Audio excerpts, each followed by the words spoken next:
What's up, everybody? Welcome to the MoveU podcast, where we help you, fix your shit. And so if you're listening, stay listening because we have a special guest today. Today we have Reid. Reid, she's a MoveU member. She is one of the winners of our 6-month challenge. Been unbelievable with helping the community, keeping everybody accountable. Everyone loves you. She does daily check-ins. I check in with you too.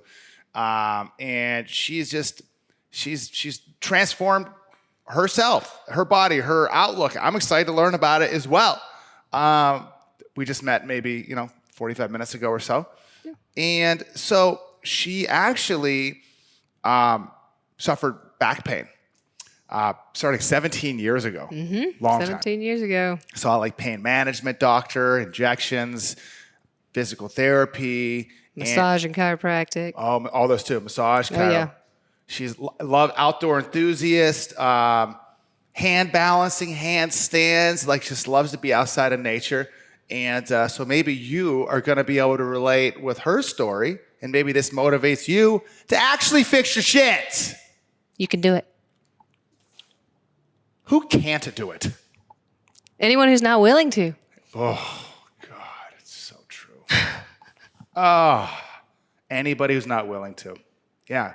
It's just, it's so possible. People think it's so difficult. I'm like, it's when you know, when you learn, when you put the effort in, and I think so many people, they're missing what I've run into is many people who have the motivation, but they put the motivation into the wrong places, like motivation into all the doctors. Yeah.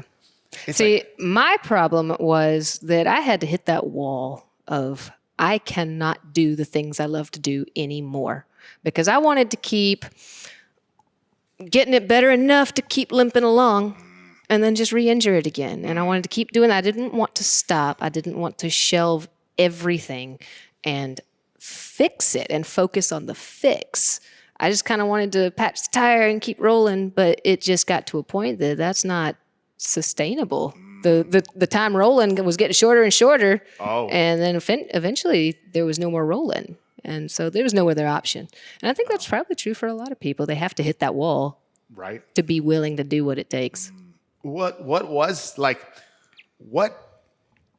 I say go a little bit more maybe into detail about the history with this, right? Because most people, obviously there's a day that I envision where this is taught in schools. This is taught early on, right? And then we can just prevent all of this stuff from happening. Right. But that's not the case right now. Most people, they hit a point with their back. There's pain, it's sciatica, it's something. So maybe you can get in a little more detail about 17 years ago, your back issue, kind of what it led to, how it prevented you, how it affected you physically, mentally. Maybe get into that a little bit. Okay, well, I started out with the low back pain, and I didn't know what to do about it. I had no idea what to do with it. So when you go to the general practitioner, and they say, well, you can bend and touch your toes. There's nothing wrong with you. Maybe go see a pain doctor. So that's what I did. Figured out real fast that was not going to be a solution. I did go to a physical therapist, got some exercises. That was all right. I tried out massage therapy. That helped in very temporary bursts. So I kept doing it because I didn't know what else to do. That led to chiropractic, which same, temporary bursts, which was great. But really what I started to do was exercise and strengthen. And that was working. And it worked for years to a degree. But I didn't know what exactly to strengthen and how to strengthen it to really fix. So what were you strengthening? What were you trying to strengthen? Core strength? You do the general exercises. When you don't know what to do, you start out with the general gym exercises. And then from that, I went to calisthenics, which I got really into calisthenics, and that's what led me to hand balancing. And so a lot of my workout turned into trying to get better at my handstands. But, my form wasn't perfect. And I didn't want to stop practicing the handstands as much and fix this. I'm just going to do more. I can strengthen my way through it. And so I ended up in this overhead position like this, doing my handstands, all janky for years. And now I've really strengthened all these muscles and stuff in bad positions. And practice makes permanent. Oh, sure it does. At least for a while. At least for a while. Until you know how to undo that. And so really, I mean, across those 17 years, I've been trying to collect puzzle pieces of how to piece by piece try to fix everything, because I did know it's all connected, but I just didn't know the order and the roadmap. So when I got to where I can't continue what I want to do anymore, I've known about MoveU for a long time. What do you mean you couldn't continue? I could not do handstands anymore. I couldn't play with my kids anymore. How many kids do you have? I've got 2 kids. 2 kids. Okay. 2 kids, 4 and 8. But it got to where, I mean, I couldn't turn my head. It was just hurting all the time. I couldn't do pull-ups. I couldn't practice handstands. I couldn't pick my son up without worrying that I was going to really yank something and just be in pain for months until it went away. You had to go from calisthenics to picking your kids up. Yeah. And it just got to where, okay, I can't, I got to change something. And I'd known about MoveU for a very long time. And I just, like I said before, I didn't want to stop everything. But life stopped me. Oh. So. Right, but your life stopped you. Life stopped me. Right, life stopped you. Yes. So you guys were the only solution I knew. And I came and I went all in. I looked at the first exercises, breathing, and I thought to myself, I know you don't want to do breathing because you've been breathing since you were a little bitty baby. And your mentality is, I know how to breathe. I said, no, you know what? I bought this membership. I'm going to do it as written. And I'm going to see where that gets me, because everything else has gotten me to this point of stop. So I tried it out, and I am an all-in believer. Tell me about that process. Because you're talking about breathing, like keep going, like then. Well, I did the breath work and the back and core program. And I found that I did not have control to tilt my pelvis without squeezing my quads. Oh. Which didn't make sense. I explored all of BC1. But shoulders was really where I was wanting to go. Sure. I just knew I needed to start with core, because it's all connected to that. Shoulders, the shoulders and arm program is a 5-week program for the first one. Yeah. I've been doing it for 6 months. Right. See, and the 5 weeks in a way, it's just like I try to give people a number that seems achievable. 5 weeks. But my goal is when you go in it, you realize, oh, there's more depth. It's not even about the weeks anymore. Exactly. No. Yeah. People need a timeline up front. Mm-hmm. But once you get in, if you really start paying attention, you see that your timeline is going to be your timeline, and it's not going to be the same as anybody else's timeline. So true. So my timeline for shoulders and arms is probably, 3 years. I mean, really, because I've spent so much time being in bad positions. Sure. And you can't spend 8, 10, 15 years in bad positions and then spend 5 weeks getting out of it. That's right. So, it's just, I have seen so many changes in my own pain level. I've gone from having pain every single day to having no pain. And what is pain? What is pain? To you? You said no pain, right? Like, what is that? And or maybe like, why is there no pain now? Well, there's no pain because my shoulder blade isn't way up here in the back of my head pinching my nerves. So there's the that. Logical aspect. There's of that. the logical aspect, but there's also what the mental aspect. There's the confidence. Like I know that I can pick my son up and wrestle with him and not wonder, oh, is this going to be the one that gets me? Oh. I know that there was in the back of your mind, is this going to get me? For a couple of years, it was that way where I was like, oh, my son wants to wrestle, but I don't think I should because that one might be the one. Or my daughter's climbing the tree. I want to go up there with her, but looking back, what was the one? Like, what was the one? Now that you know what the one is, and you know how to avoid it, and keep yourself out of that. Let's just say, what was the bad one before? The bad position? Yeah, that caused it. If it was a position. It was the scapula was up and tilted forward. It was up and tilted. Up and tilted Classic. forward. It's the opposite of the scoop. It's the I like to call it the anti-scoop. It's the anti. It's the anti-scoop. It is the. So everything was this. Designed to be the anti. So when I'm pulling, I'm doing this. Yes. And so when I started SA1, I had to lay flat on the floor to do that scooping. Oh. I could not do it with the lean away. You would lay on your back. I had to lay on my back and just move it. Oh my goodness, this is great to know. And it sent all these crazy By the way, everyone, tingles. I'm learning right now, okay? I am the students right now. I spent 2 months doing that. Yeah. 2 months. And it would send all these crazy tingles down my hand.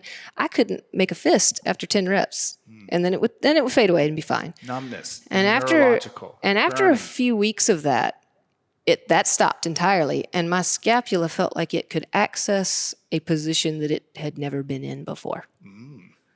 And Did you know that was good? That position? Yes, You did. because it felt good. Because Okay. it felt good. It felt like there was space for blood flow. Now, why didn't you stop? Because maybe you're doing this. And some people might go, this hurts. I feel burning. I don't want to do this. I don't know if it's safe. Because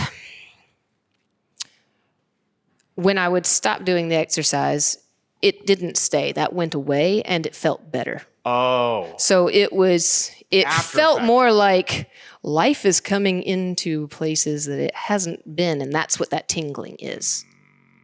And so then when I would stop doing the exercises, that sensation went away and pain was lessened. Got it. Even though it felt during, it was after it, you had positive reinforcement. Right. After. Right. Okay, keep going. This is fascinating. Let's see. Tell me about any maybe setbacks along the way or whatever you want to call them. You know, it's interesting. I probably learned this from Coach Leanne. I don't really like to use the word what do you like to setbacks. use? I like to say a flare-up. Flare-up. Because, which is just the best verbiage I can come up with. But really,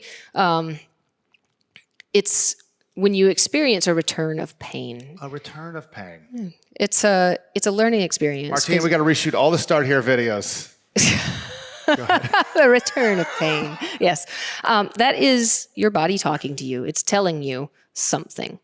And that is an opportunity when you experience that return of pain. Your body is telling you something that you can learn from.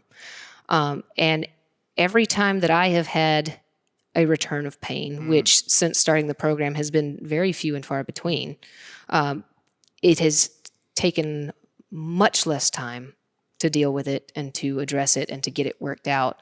And I've always learned something more about what to do moving forward.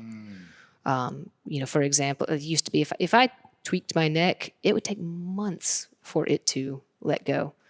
A couple months ago, I kind of got a little bit of that tweak happened. 5 days. 5 days. 5 days. I backed it up. I did breath work. I did scap scoops. I did early SA1. Worked it out. And I learned more about what I was doing that was causing that sort of thing happening. Why do some people react? Some people, they get so, oh my goodness, the mental, they're falling apart. Was that how you were before? Or did you always have a more like optimistic outlook on these returns of pain? I think it evolved over the years. I had gotten fairly depressed about it, honestly, before I started moving in those couple of years right before MoveU, because I had started hitting that wall so hard. Before that, I'd been able to patch the tire enough, but it was getting to where I couldn't anymore. And so I was starting to get like, oh, well, I guess I'm almost 40. I guess I'm just not going to be able to anymore. I guess that was it. And starting to kind of feel that. But yeah, once I dove into MoveU and started improving so drastically, and I went from thinking, oh no, maybe I won't ever do that again, to, oh yeah, no, I'm going to do that again. I don't know how long it'll take. It might take a year. It might take 2. I don't care how long it takes. I'm working towards something and it's going to happen. So, and I see that it's possible now. You've laid the roadmap. So there it is. You make my day feeling that. It's just like, you're embracing that process, and it's almost like the long-term approach is not. It's missed in literally almost all of medical and healthcare. It's like going from pain to getting out of pain. It's like the lottery. It's like I want it and I want it gone, but man, like the embracement and just knowing, like if someone said to you, someone's like, hey, you're going to swim the English Channel. You go, okay, well, I could do it. I probably need like 2 years to be able. Yeah. But yeah, sure. But sure. Sure. Why not? Sure. I could do it if you wanted to. Yeah. Just a matter of getting there. Well, thank you for trusting. Thank you for making the program. It's one thing if I make it amazing, but it's another thing if someone does it, right? Yeah. And so that you're doing it, leading the way, and helping others, and you're just you're a key player in the community and leading. Because I can't do this, which is me and Leanne and little Rhiannon in there. It's just like you're every day, I think it's every day, daily check-ins, always with the cats. Always with the cats. Cats and outside. So we went to Croatia, and I came back with 47 pictures of cats, and that was when I started doing the daily check-ins, because Rebecca had just wrapped up her 30-day thing that she was doing, and when it stopped, I was like, oh well, now there's nowhere to check in every day. And so I wanted to start having a daily check-in so that everybody could have somewhere to do that. And I just figured, well, it'll draw attention if I put a picture of a cat. And it did. So now I just put a picture of a cat every day. You know what we used to do? I want to talk to Leanne about it. Maybe we could talk at dinner. Is we used to do like exercises of the week. Like now we can do videos like focus on one movement of the week. Yeah. Maybe something like a little bit more a weekly challenge. That would be a good idea. Yeah. Yeah, that'd be a good idea. So now you got to tell me what's next for you? Actually, before that, like, has this affected your parenting, your social life, how is this experience like? Let me rephrase it. How has this pain and this process now like helped you maybe become a better version of yourself? It has. It has gotten me back to what I was able to be before. Because I was definitely, we were choosing not to do things that we would have done otherwise because of my limitations. I was not playing with them the way I used to play with them. How old are they? 4 and 8 now. 4 and 8. Oh, yeah. Yeah. And, before we'd go to the playground and I'm on the playground playing with them. And then it became, we're going to the playground and y'all are playing. And I hated that. So I'm back on the playground now. I'm up in the trees now. We're doing all the things again now, and I'm still not standing on my hands, but I will one day, and that's fine. I mean, what really matters is that I'm on that playground and I'm up in those trees with them, and that's given me that back. So that's everything. Well, so is there anything next for you up and coming?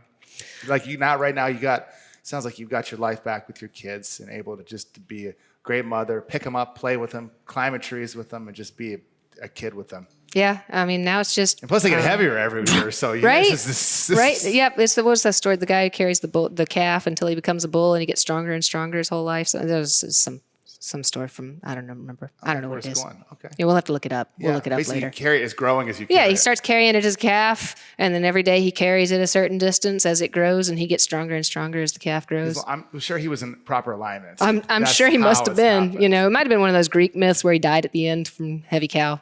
Heavy cow. Something like that. But yeah, I mean, next is just, more the same. And I don't mean that to sound boring. It's not boring. It's exciting because every single day is a new opportunity to learn, a new opportunity to progress, a new opportunity to feel my body going in a direction I want it to go in. So really it's just the lifelong endeavor of continuing to get more. What have you completed so far? All of back and core 1 and 2. I've gone through all of shoulders and arms 1. And I keep those. I'm still working in those. Got it. And I have done a quick run through of hips and glutes 1 and a little bit of knee, ankle, foot.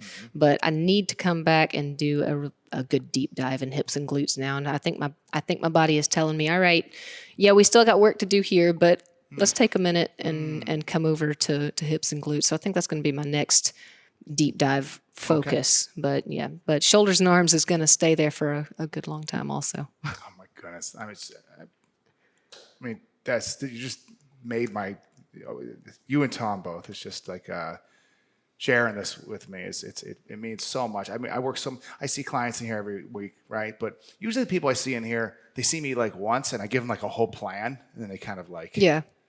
So to see like the result and like you investing in it and more, just, I just have always, I just believe the in everybody and his ability to overcome anything, especially pain. Yeah. And that you're doing it, that you got your life back. It's like, it makes everything I do worth it. Well, I'm grateful you've done everything that you've done. So, I mean, like I said, 17 years, and I've talked to so many professionals, and not a single one has been able to give me even close to this knowledge toolbox that you've provided here. And it's just life-changing. So, Thank you. I think that's a wrap. I don't know what else to say after that. That's it. Now we're going to do some one-on-one training. Yes, I'm so excited. I'm going to help you with whatever you need help with now. Awesome. And I'm just gonna launch forward in my progress. It's gonna be amazing. Yes, and then we got all day tomorrow. Yes. And then we got Sunday. It's gonna be awesome. I know we got sushi dinner, your favorite tonight. Yes. Can't wait. I'm hoping this weekend for you is also just going to be just a massive, re-angulation, upward SpaceX angle. Yes. The second life-changing event. Thank you so much. Thank you for being here, for taking the time out of your schedule to fly out here. And let's make this weekend incredible. It's going to be awesome. Thank you. Bye, everybody. Thanks for tuning in.